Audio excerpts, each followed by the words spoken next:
เทศกาลอาหารยูเฟนชิปมอแถววงเวียนดอนนูนได้เริ่มขึ้นแล้วเพิ่งภายในงานเพิ่งก็จะมีอาหารหลากหลายให้เฮาเลือกซิมได้ซึ่งบางฮานพวกเฮาก็ได้ซิมบางฮานพวกเฮาก็บ่ได้ซิมต้องขออภัยหลายๆเด้อซึ่งจะมีฮานแน่ติดตามไปนำกันเลยเด้อสบายดีมื้อนี้ลูกอีแนทพาอีแนทมาเลาะเทศกาลอาหารยูทีเฟนชิปมอฮานที่เฮาไปก็คือฮานข้าวซอยซาบุโระหลวงพระบางอาหารก็จะเป็นประเภทอาหารหลวงพระบางมีหมูแหนมมีแหนมข้าวมีเมี่ยงมีอ่อล่ามจะมีข้าวซอยและกาหมกประเภทต่างๆพวกเฮาก็ได้อุดหนุนทานเพลินประมาณ 6-7 อย่างนี่ล่ะอาหารของเพลินก็มีหลากหลายไปเบิ่งไปชิมกันได้เลยเด้อต่อมาเขาก็ย่างมาเห็นไข่ปลาหมึกเพิ่นจะเอาไปผัดแล้วก็ราดน้ำจิ้มซีฟู้ดแน่นอนเนาะอาหารทะเลต้องจิ้มกับน้ำจิ้มซีฟู้ดมันจึงเข้าถึงเนื้อถึงหนังเขาก็ได้แกะกล่องทดลองชิมเบิ่งเนาะไข่ปลาหมึกนี่ล้นมาเลยทั้งรวมทั้งก็จะเป็นกะหล่ำปีไข่ปลาหมึกนี่จะมีความเด้งๆน้ำจิ้มซีฟู้ดก็มีครบรสเลยส้มหวานเค็มครบรสหนัวต่อไปก็จะเป็นฮานประเภทไก่เพื่อจะมีไก่ทอดเกาหลีมีตีนไก่ตุ๋นแล้วก็มีนั่งไก่สิ่งที่เฮาอุดหนุนเพิ่นก็จะเป็นนั่งไก่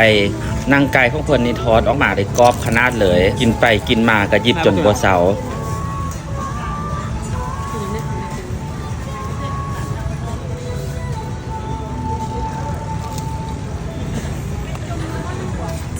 ต่อมาก็จะเป็นฮานทะเลทั่งของเพิ่นก็จะมีทะเลดองทะเลทั่งต่างๆสิ่งที่เฮาอุดหนุนเพิ่นก็จะเป็นทะเลทั่งจะมีปูม้ามีห้อยแมงโคแล้วก็มีกุ้งรสชาตินี่บอกเลยว่ากลมกล่อมขนาดเลยอันนี้ก็คือทะเลทั่งของเพิ่นแล้วก็กุ้งดองแซลมอนดองแล้วก็มีห้อยนางรมส่งเครื่องต่อมาเฮาก็เห็นฮานชูชิเพิ่นก็จะปั้นสดๆอยู่หน้าฮานเลยจะมีคำ11,000 10,000 9,000 8,000 7,000 6,000แล้วก็ 5,000ซึ่งเฮาอุดหนุนของเพิ่นก็จะมีประมาณ5 คำราคาต่างๆแม่นสามารถสอบถามได้อยู่หน้าฮานได้เลยสิ่งที่เฮาอุดหนุนเพิ่นก็ตามนี้เลยเจ้าต่อมาก็จะเป็นฮานลูกซีนนี่แม่นจากบานบอโอเด้อเจ้ามันจะมี2ประเภทก็คือซีนงัวแล้วก็ซีนหมูและสิ่งที่เฮาอุดหนุนจะเป็นลูกซีนงัว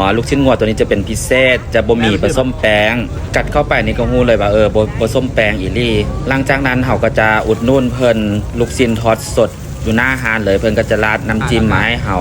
ซึ่งรสชาติจะแม่นเข้มข้นกลมกล่อมหลายลูกซินทอดถ้วยสดแบบนี้แม่นราคา 30,000 กีบซานี้โอเคได้เรื่องเทศกาลอาหารนี้เพิ่นจะเริ่มวันที่31เดือน9 5วันที่4เดือน10ซึ่งเพิ่นก็จะจัดอยู่เฟรนชิปมอลวงเวียนดอนนูนมีอาหารหลากหลายต่างๆให้เลือกคัดสั้นมาอย่างดีต่อไปเราจะไปอุดหนุนปิ้งปลาหมึกของเพิ่นเป็นโตนี้จะมีราคา 50,000 60,000 70,000 80,000แล้วก็90,000เอาอุดหนุนแม่น 50,000 ปิ้งปลาหมึกราดน้ำจิ้มซีฟู้ดโตใหญ่ๆตอนใหญ่ๆแบบนี้เลยรสชาติน้ำจิ้มซีฟู้ดจะออกนัวๆส้มหวานแล้วก็เค็มครบรสเลยภายในงานเพิ่นก็จะมีโต๊ะตั้งให้เฮานั่งรับประทานอาหารอยู่ที่นั่นได้เลยซึ่งเฮาก็ซอกโต๊ะมาได้แล้ว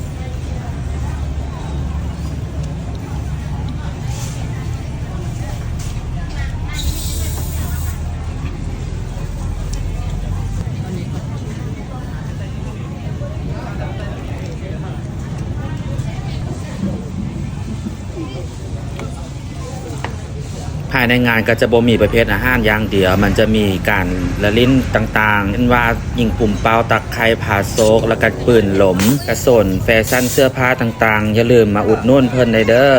เพิ่นจัดเทศกาลนี้แมนยูเฟรนชิปมอลวงเวียนดอนนูนเลย